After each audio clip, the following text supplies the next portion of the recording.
राधे राधे आप सभी को। हम लोग पढ़ रहे थे व्याकरण, आधुनिक हिंदी व्याकरण और रचना। तो उसमें तीसरा अध्याय जो हम लोगों का है हिंदी वर्णमाला, वर्तनी और विराम चिन्ह। इसको हम लोग अच्छे से देखे थे, वर्तनी का भी बहुत देखे थे, विराम चिन्ह भी देखे थे अच्छे से। तो आज देखा जाएगा संज्ञा। ये अध्याय 4 है संज्ञा। ये बहुत मोस्ट इम्पॉर्टेंट है क्योंकि असली यहीं से शुरू होता है, यहाँ से प्रश्न बहुत बनता है। ठीक है, अब बहुत आसान भी है लेकिन प्रश्न बहुत बन जाता है इससे।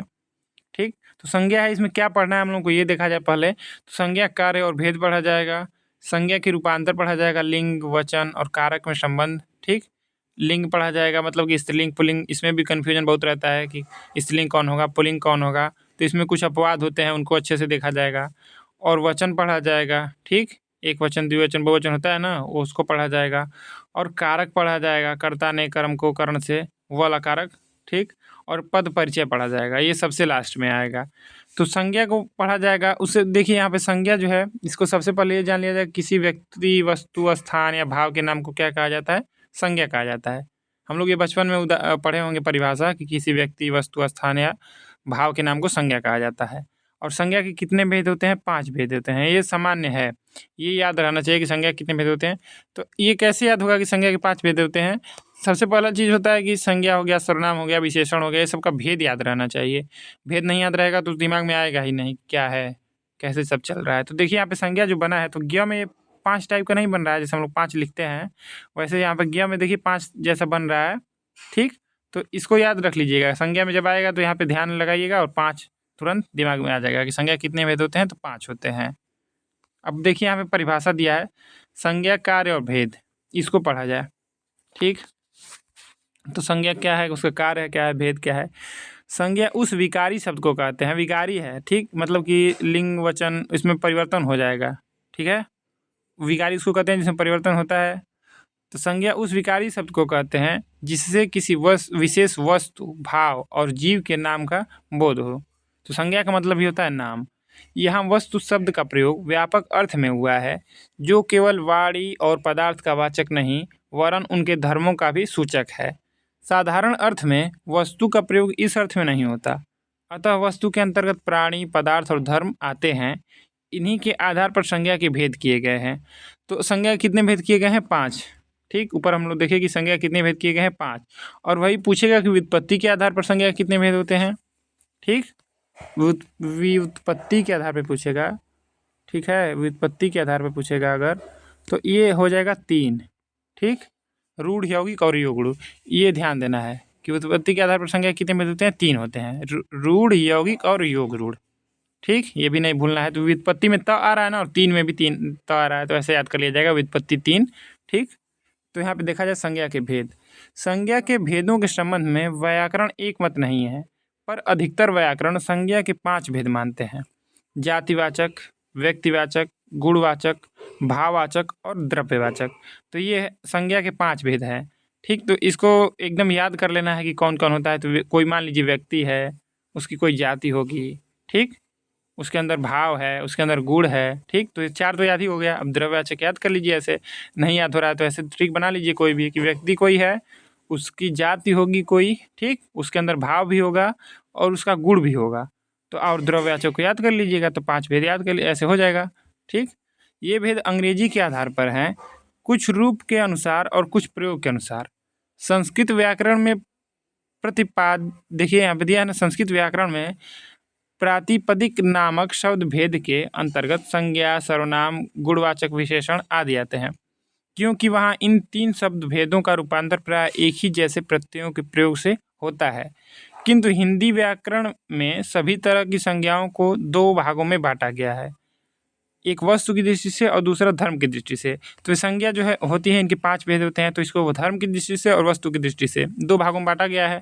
ये उतना ये नहीं पूछेगा कि धर्म में कौन आता है, वस्तु में, बस 5 भेद याद रखना है, ये मोस्ट इंपॉर्टेंट है। तो देखिए यहाँ धर्म के हिसाब से भाववाचक संज्ञा 1 है और वस्तु वाला में 4 है। व्यक्तिवाचक संज्ञा है, जातिवाचक संज्ञा है, समूहवाचक संज्ञा है और द्रव्यवाचक संज्ञा है। ठीक, तो वस्तु वाला में 4 आ रहा है और धर्म में 1 भाववाचक संज्ञा। तो ये भी नॉर्मली बस याद रखा जाएगा इसको भी। ठीक, अब देखिए, इस प्रकार हिंदी व्याकरण में संज्ञा के मुख्यतः 5 भेद हैं। संज्ञा कितने भेद है? 5। ये पूछ देगा कि संज्ञा कितने भेद होते हैं तो 5 बताया जाएगा। व्यक्तिवाचक, जातिवाचक, भाववाचक, समूहवाचक और द्रव्यवाचक। पंडित गुरु, ये पंडित गुरु कौन है? पंडित कामता प्रसाद गुरु हैं। पंडित कामता प्रसाद गुरु के अनुसार समूहवाचक का समावेश व्यक्तिवाचक, समूहवाचक का समावेश किसमें? व्यक्तिवाचक में, तथा जातिवाचक और द्रव्यवाचक का समावेश जातिवाचक में हो जाता है। ठीक, तो कामता प्रसाद गुरु के अनुसार है। अब देखिए यहाँ से असली शुरू हो रहा है व्यक्तिवाचक संज्ञा। यहाँ से क्या करता है कि पेपर में उदाहरण दे देगा कोई, श्याम दे देगा, पूछ लेगा कि कौन संज्ञा है? व्यक्तिवाचक, जातिवाचक, भाववाचक। ठीक, तो देखिए व्यक्तिवाचक संज्ञा क्या है कि जिस शब्द से किसी एक वस्तु या व्यक्ति का बोध हो उसे व्यक्तिवाचक संज्ञा कहते हैं। तो यहाँ पे ध्यान देने वाली चीज़ है, यहाँ पे एक वस्तु को ध्यान देना है। ठीक, यही मोस्ट इम्पॉर्टेंट है। एक वस्तु या व्यक्ति, ये इस पे पकड़ करना है कि अब इसका बोध हो तो उसे व्यक्तिवाचक संज्ञा कहते हैं। जैसे राम, तो राम एक ही थे।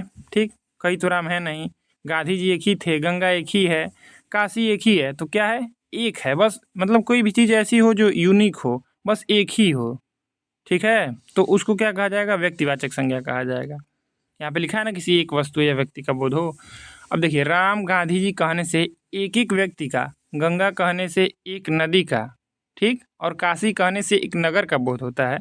व्यक्तिवाचक संज्ञाएं जातिवाचक संज्ञाओं की तुलना में कम हैं। मतलब कि व्यक्तिवाचक संज्ञाएं कम हैं, जातिवाचक संज्ञाएं ज़्यादा हैं। अब देखिए, दीमशिस के अनुसार व्यक्तिवाचक संज्ञाएं निम्नलिखित रूप में होती हैं। तो दीमशिस एक विदेशी व्याकरण है। ठीक, संयुक्त सर्वनाम के बारे में उल्लेख दिए हैं दीमशिस जो हैं। तो इनके अनुसार व्यक्तिवाचक संज्ञाएं निम्नलिखित रूप में होती हैं। तो किस किस रूप में होती हैं व्यक्तिवाचक संज्ञाएं? व्यक्तियों के नाम, तो श्याम हो गया, हरि हो गया, सुरेश हो गया, ये सब व्यक्तिवाचक संज्ञा है। श्याम, हरि, सुरेश। दिशाओं के नाम है, तो उत्तर हो गया, पश्चिम हो गया, दक्षिण हो गया, पूर्व हो गया, ये सब भी क्या है? व्यक्तिवाचक संज्ञा है। और देशों के नाम है, भारत एक ही है, जापान एक ही है, अमेरिका एक ही है, पाकिस्तान भी एक ही है, म्यांमार भी एक ही है। तो ये सब क्या हो गया? व्यक्तिवाचक संज्ञा हो गया। अब देखिए राष्ट्रीय जातियों के नाम, ये थोड़ा इंपॉर्टेंट है, इसको ध्यान देना है कि राष्ट्रीय जातियों के नाम जो हैं ये क्या होती हैं? व्यक्तिवाचक संज्ञाएं होती हैं। जैसे भारतीय कहेंगे हम, तो भारतीय कहने से लग रहा हो कि जैसे जाति हो रहा है, लेकिन जातिवाचक संज्ञा नहीं है ये व्यक्तिवाचक संज्ञा है। ठीक, भारतीय, ठीक है ना। भारतीय कहने से सभी ये भारतीय कहने से सभी भारतीयों का तो बोध हो रहा है, समझ में आ रहा है कि भारतीय हैं हम लोग, लेकिन ध्यान इसको ये देना है कि भारतीय बस एक के परिप्रेक्ष्य में यहाँ पे हो रहा है। ठीक, ये जाति के हिसाब से हो रहा है, तो ये व्यक्तिवाचक संज्ञा हो जाएगा। ठीक है, रूसी है, ये भी व्यक्तिवाचक, इसको ध्यान देना है क्योंकि ये कन्फ्यूजन करता है, इसीलिए इस पे हाईलाइट किया गया है। ठीक है, तो रूसी हो गया, व्यक्तिवाचक संज्ञा है। अमेरिकी हो गया, ये भी व्यक्तिवाचक संज्ञा है। अब देखिए आगे, तो आगे क्या है? ये कह रहा है कि समुद्रों के नाम। तो समुद्र देखिए, काला सागर है तो काला सागर एक ही है, भूमध्य सागर है एक ही है, हिंद महासागर एक ही है, प्रशांत महासागर एक ही है। तो ये सब क्या हो जाएंगे? व्यक्तिवाचक संज्ञा हो जाएंगे। अब देखिए नदियों के नाम हैं। ठीक, तो गंगा है, गंगा नदी एक ही है, ब्रह्मपुत्र एक ही है, वोल्गा भी एक ही है, कृष्णा, कावेरी, सिंधु, ये सब क्या है? व्यक्तिवाचक संज्ञाएं हैं।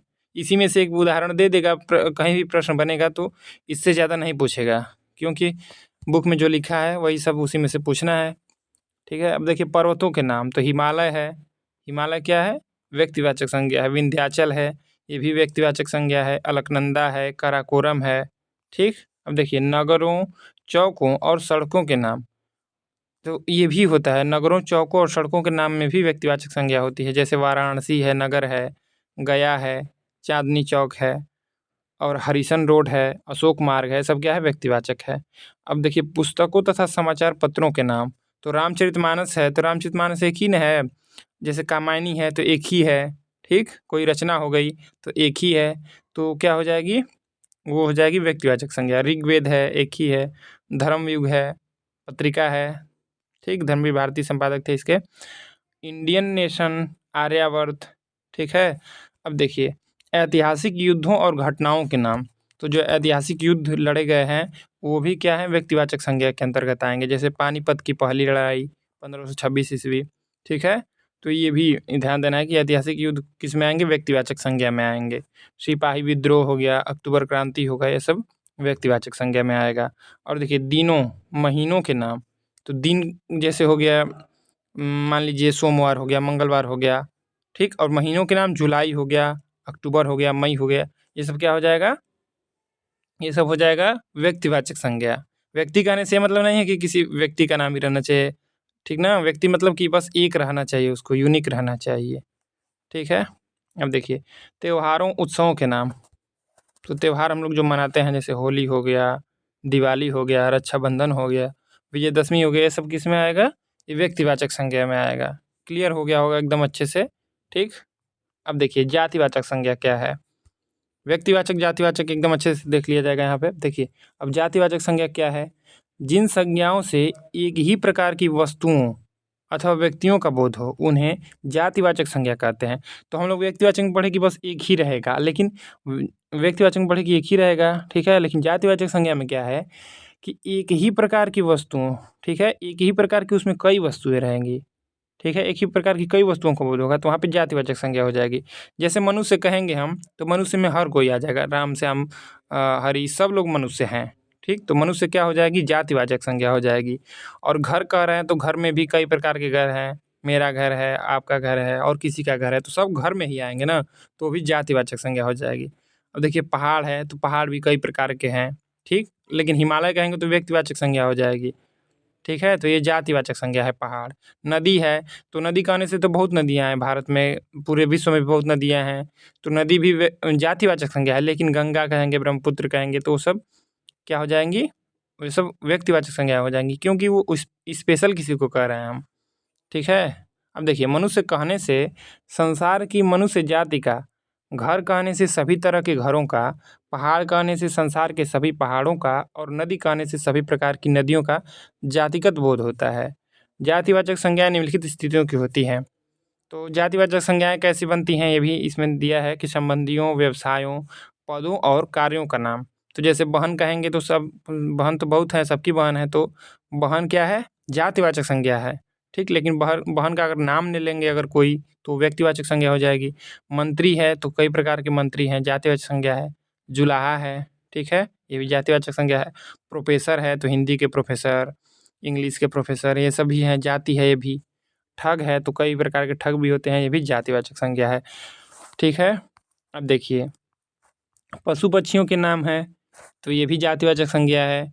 जैसे हम कह रहे हैं घोड़ा, तो घोड़े में बहुत घोड़े हो जाएंगे, पूरा घोड़ा जाति का। गाय कहेंगे तो काली गाय है कि सफ़ेद है कि भूरी है, ठीक है। तो ये भी इसमें जातिवाचक संज्ञा है। कौवा है, ठीक है, तो ये भी जातिवाचक है। तोता है, मैना है, ये सब जातिवाचक संज्ञा है। तोते का कोई नाम हो गया, मान लीजिए हीरामन तोता हो गया, तो व्यक्तिवाचक हो गया उसमें, ठीक है। लेकिन बस तोता कहेंगे तो जातिवाचक हो जाएगा। देखिए वस्तुओं के नाम है, मकान है, ठीक, ये भी जातिवाचक है। कुर्सी है, घड़ी है, ठीक है, घड़ी में भी स्क्रीन टच है कि बस ऐसे ही चलती है, तो उसमें भी जाति है ना। पुस्तक है, पुस्तकों में भी कई प्रकार की पुस्तकें हैं, पता नहीं है हम लोगों को कौन पुस्तक है, तो जातिवाचक है। कलम है, ये भी जातिवाचक है। टेबुल है, ये भी जातिवाचक है। और देखिए प्राकृतिक तत्वों के नाम, ये मोस्ट इंपॉर्टेंट है, इसको ध्यान देना है। प्राकृतिक तत्वों के नाम किस में आते हैं? ये जातिवाचक संज्ञा में आते हैं। जैसे तूफान हो गया, बिजली हो गया, वर्षा हो गया, भूकंप हो गया, ज्वालामुखी हो गया। ज्वालामुखी के कई कई प्रकार होते हैं ना, तो ये जातिवाचक संज्ञा है ज्वालामुखी, ठीक। अब देखिए जातिवाचक और व्यक्तिवाचक तो समझ में आया होगा अच्छे से कि किसी स्पेशल आदमी के लिए कर रहे हैं, एक आदमी है उसके लिए कर रहे हैं। आदमी मतलब एक किसी भी चीज़ के लिए है, आदमी की बात नहीं है। पहाड़ हो गया, नदी हो गया, नाम लेके कह रहे हैं तो व्यक्तिवाचक है, ठीक है। और जातिवाचक भी समझ में आया, पूरी जाति का बोध होगा। अब भाववाचक संज्ञा देखा जाए, ये भी बहुत आसान है, उतना कुछ है नहीं इसमें भी। जिस संज्ञा शब्द से व्यक्ति या वस्तु के गुण या धर्म, दशा अथवा व्यापार का बोध होता है उसे भाववाचक संज्ञा कहते हैं। जैसे लंबाई, ठीक है, इसमें लास्ट में प्रत्यय लगा रहता है। बुढ़ापा, ठीक, तो बुढ़ापा में पा लगा है। नम्रता है, ये भी भाववाचक संज्ञा है। मिठास है, ठीक, समझ है, चाल है, ये सब क्या है? भाववाचक संज्ञा है। हर पदार्थ का धर्म होता है, ठीक, हर पदार्थ का क्या होता है? धर्म होता है। पानी में शीतलता होती है, आग में गर्मी होती है, मनुष्य में देवत्व और पशुत्व इत्यादि का होना आवश्यक है। पदार्थ का गुण या धर्म पदार्थ से अलग नहीं रह सकता। घोड़ा है तो उसमें बल है, वेग है और आकार भी है। व्यक्तिवाचक संज्ञा की तरह भाववाचक संज्ञा से भी किसी एक ही भाव का बोध होता है। धर्म, गुण, अर्थ और भाव प्रायः पर्यायवाची शब्द हैं। इस संज्ञा का अनुभव हमारी इंद्रियों को होता है और प्राय इसका बहुवचन नहीं होता। तो ये मोस्ट इम्पॉर्टेंट है कि पूछ देगा कि किसका बहुवचन नहीं होता है, तो भाववाचक संज्ञा का बहुवचन नहीं होता है और द्रव्यवाचक संज्ञा का बहुवचन नहीं होता है। ठीक, इसका बहुवचन होता ही नहीं है, मोस्ट इम्पॉर्टेंट है, इसको ध्यान रखना है। तो भाववाचक संज्ञाओं का बहुवचन नहीं होता है। अब देखिए भाववाचक संज्ञाओं का निर्माण कैसे होता है, ये भी ध्यान रखना है, इसको मोस्ट इम्पॉर्टेंट है कि भाववाचक संज्ञा का निर्माण होता कैसे है। तो भाववाचक संज्ञाओं का निर्माण जातिवाचक संज्ञा, ठीक, जातिवाचक संज्ञा से होता है, विशेषण से होता है, क्रिया से होता है, सर्वनाम से होता है और अव्यय। ठीक, अव्यय क्या है, अविकारी है, ठीक है, में प्रत्यय लगाकर होता है, तो इन सब से होता है। तो ये पूछ लेगा कि भाववाचक संज्ञाओं का निर्माण किससे किससे होता है, ऑप्शन में ये सब दे देगा, इसी में से एक कोई रहेगा जिससे नहीं होता रहेगा। तो देखिए जातिवाचक संज्ञा से होता है भाववाचक संज्ञा का निर्माण, विशेषण से अब दे देगा, इसमें व्यक्तिवाचक संज्ञा, 4 ऑप्शन दिया रहेगा उसमें व्यक्तिवाचक दे देगा, तो उससे नहीं होता है। तो किससे किससे होता है याद करना है, जातिवाचक संज्ञा से होता है, विशेषण से होता है, क्रिया से होता है, सर्वनाम से होता है और अव्यय से होता है। ठीक, ये ध्यान देना है इसको। अब उदाहरण यहाँ पे दिया है। अब जातिवाचक संज्ञा से भाववाचक संज्ञा यहाँ पे कैसे बन रहा है ये देखा जाएगा। तो बूढ़ा जो है ये जातिवाचक संज्ञा, बूढ़ा कहने से सभी जितने बूढ़े हैं सबका बोध हो रहा है, तो उससे बुढ़ापा बन रहा है, तो ये भाववाचक संज्ञा है। ठीक, अब लड़का कहने से लड़के बहुत हैं सबका बोध हो रहा है, लेकिन लड़कपन कहने से क्या हो रहा है, भाववाचक संज्ञा बन जा रहा है। मित्र कहने से भी मित्र बहुत से हैं, भाववाचक संज्ञा, अरे भाववाचक कह रहे हैं, सॉरी, इस ये क्या है, जातिवाचक संज्ञा है, उससे मित्रता बनेगा। ठीक, तो ज़्यादा प्रत्यय लगा रहता है भाववाचक संज्ञाओं में। ठीक है, अब देखिए दास से क्या बन जाएगा, दास से बन जाएगा दासत्व हो जाएगा। पंडित क्या है, पंडित जातिवाचक संज्ञा है, इससे पंडिताई या पांडित्य दोनों हो जाएगा। ठीक है, अब देखिए विशेषण से, तो गर्म क्या है, विशेषण है, तो गर्म से गर्मी है, ये भाववाचक संज्ञा है। सर्द क्या है, विशेषण है, इससे सर्दी बन जाएगा, भाववाचक संज्ञा है। कठोर विशेषण है, इससे कठोरता है, तो ये भाववाचक संज्ञा बन जाएगा। मीठा है, इससे मिठास बना है, और चतुर से चतुराई बना है। ठीक, तो 2 चीज़ हम लोग देख लिए, जातिवाचक संज्ञा से बना है, विशेषण से बना है। अब क्रिया से देखा जाए, तो क्रिया से कैसे बन रहा है, घबराना। ठीक, घबराना क्रिया है, उससे घबराहट हो जा रहा है। ठीक है, प्रत्यय लगा है ना, सजाना, तो सजाना से सजावट बन गया है, आवट प्रत्यय लगा है ना, सजाना से सजावट।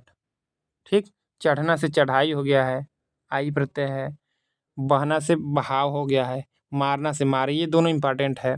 ठीक, क्योंकि इसमें प्रत्यय लगा नहीं है, मारना से मार हो गया है। ठीक है, इसमें बढ़ जा रहा है, घबराने से घबराहट हो जा रहा है, सजाना से सजावट हो जा रहा है, लेकिन इसमें कम हो गया है, देखिए मार हो जा रहा है, छोटा शब्द हो जा रहा है ना, मार।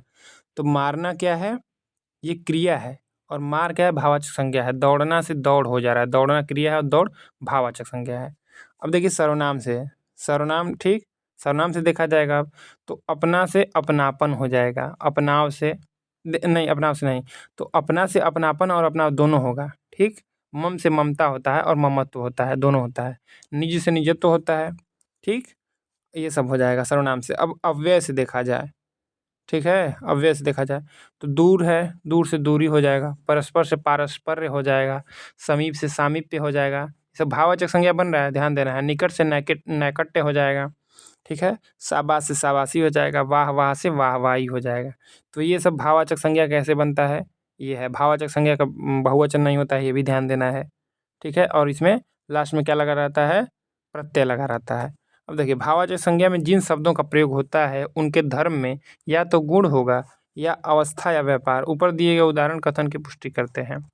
अब देखिए हम लोग 3 देख लिए, व्यक्ति, जाति और भाव। अब समूहवाचक संज्ञा देखा जाएगा, ये तो बहुत आसान है। समूहवाचक संज्ञा देखा जाए, इसको जिस संज्ञा से वस्तु अथवा व्यक्ति के समूह का बोध हो उसे समूहवाचक संज्ञा कहते हैं।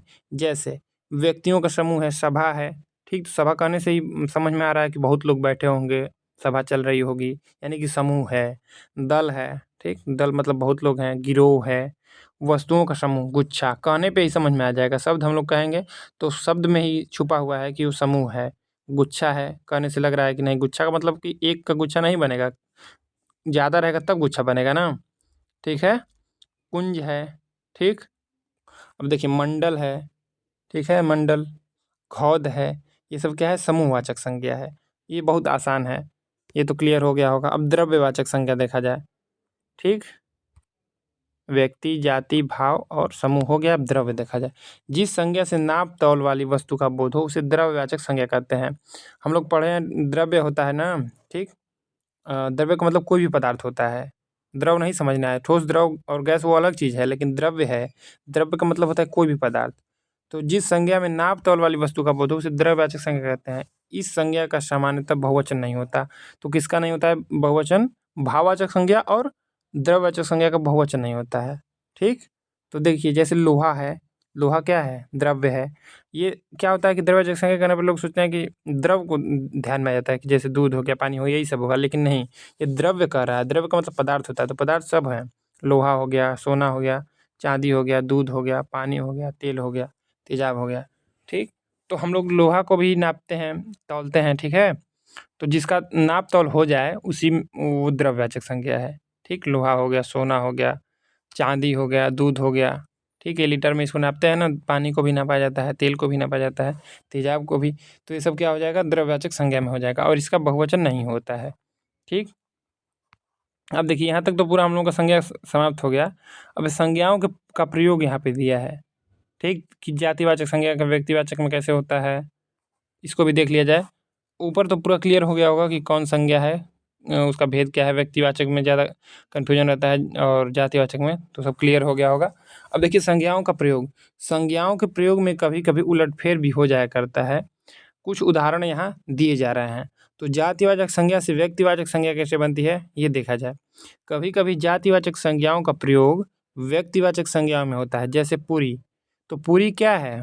ये जातिवाचक संज्ञा है। ठीक, जगन्नाथपुरी का, तो जगन्नाथपुरी कहेंगे तो व्यक्तिवाचक संज्ञा होगी, और पुरी कहेंगे तो ये जातिवाचक संज्ञा होगी। लेकिन कभी कभी पुरी का प्रयोग कर लिया जाता है जगन्नाथपुरी के लिए। ठीक ना, पुरी कोई कहेगा तो यही दिमाग में आएगा जगन्नाथपुरी, लेकिन पुरी क्या है? ये जातिवाचक संज्ञा है। ठीक, देवी से दुर्गा का, दाऊ से कृष्ण के भाई बलदेव का, संवत से विक्रम संवत का। ठीक, तो कोई पूछेगा कि संवत में कौन सी संज्ञा है, तो जातिवाचक संज्ञा है। विक्रम संवत में पूछेगा तो व्यक्तिवाचक संज्ञा है। भारतेंदु, तो भारतेंदु कोई पूछेगा तो ये क्या हो जाएगा? जातिवाचक संज्ञा है। ठीक है, लेकिन ये भारतेंदु हरिश्चंद्र के लिए हो गया है, रूढ़ हो गया है, दिमाग में भारतेंदु हरिश्चंद्र ही आएंगे, तो इसका प्रयोग हो जाता है। कभी कभी भारतेंदु हम लोग लिखते हैं तो उसको भारतेंदु हरिश्चंद्र ही समझ लेते हैं, लेकिन है जातिवाचक संज्ञा भारतेंदु। भारतेंदु से बाबू हरिश्चंद्र का और गोस्वामी से तुलसीदास का बोध होता है। ठीक, तो गोस्वामी कहने पे तुलसीदास ही दिमाग में आते हैं, लेकिन गोस्वामी क्या है? जातिवाचक संज्ञा है। तुलसीदास कहेंगे तब व्यक्तिवाचक संज्ञा होगी। इसी तरह बहुत सी योगरूढ़ संज्ञाएं मूल रूप से जातिवाचक होते हुए भी प्रयोग में व्यक्तिवाचक के अर्थ में चली आती हैं, जैसे गणेश। ठीक, तो गणेश कहने से हम लोग किसका बोध होता है? शिव और पार्वती के पुत्र हैं, कार्तिकेय के भाई हैं, हनुमान। ठीक, हिमालय, गोपाल। ठीक है, तो गोपाल कहने से जितने लोग गाय पाल रहे हैं सबके लिए हो जाएगा, लेकिन गोपाल कहने से कृष्ण भगवान का बोध होता है। ठीक है, तो इसका व्यक्तिवाचक के अर्थ में हो जाता है प्रयोग। ठीक, तो अब इसके आगे देखा जाएगा। अब व्यक्तिवाचक से जातिवाचक कैसे बनता है इसको देखा जाएगा। तो देखिए यहाँ पे नीचे दिया है, कभी कभी व्यक्तिवाचक संज्ञा का प्रयोग जातिवाचक अनेक व्यक्तियों के अर्थ में होता है। ऐसा किसी व्यक्ति का असाधारण गुण या धर्म दिखाने के लिए किया जाता है। ऐसी अवस्था में व्यक्तिवाचक संज्ञा जातिवाचक संज्ञा में बदल जाती है। तो ये भी मोस्ट इंपॉर्टेंट है। जैसे देखिए यहाँ पे दिया है कि गांधी अपने समय के कृष्ण थे, तो इसमें कृष्ण में पूछ लेगा। ठीक, तो इसमें जातिवाचक संज्ञा हो जाएगी। ठीक है, कृष्ण तो व्यक्तिवाचक संज्ञा है, लेकिन यहाँ पे जातिवाचक संज्ञा हो जाएगी। गांधी अपने समय के कृष्ण थे, यशोदा हमारे घर की लक्ष्मी है, तो यहाँ पे भी जातिवाचक संज्ञा होगी। लक्ष्मी में तो व्यक्तिवाचक संज्ञा है, लेकिन यहाँ पे जातिवाचक संज्ञा हो जाएगी। तुम कलयुग के भीम हो, यहाँ पे भी जातिवाचक संज्ञा होगी। ये मोस्ट इंपॉर्टेंट है, इसको ध्यान देना है। व्यक्तिवाचक से जातिवाचक कैसे बनता है। अब देखिए भाववाचक से जातिवाचक कैसे बनता है। ठीक, तो कभी कभी भाववाचक संज्ञा का प्रयोग जातिवाचक संज्ञा में होता है। उदाहरणार्थ ये सब कैसे अच्छे पहरावे हैं। ठीक, तो यहाँ पहरावा भाववाचक संज्ञा है, किंतु प्रयोग जातिवाचक संज्ञा में हुआ। पहरावे से पहनने के वस्त्र का बोध होता है। तो ये हम लोगों का आज हो गया। अब ये संज्ञा का रूपांतर जो दिया है लिंग वचन और कारक के संबंध में, ये देखा जाएगा अब कल। ठीक, तो आज ये अच्छे समझ में आया होगा कि संज्ञा के भेद कितने होते हैं? 5, और व्युत्पत्ति के आधार पे 3। ठीक, ये ध्यान देना। और किसका बहुवचन नहीं होता है? तो भाववाचक संज्ञा का और द्वयवाचक संज्ञा का बहुवचन नहीं होता है। ठीक है, तो अब मिला जाएगा कल। आज के लिए बस इतना ही। आप सबका जुड़ने के लिए बहुत धन्यवाद।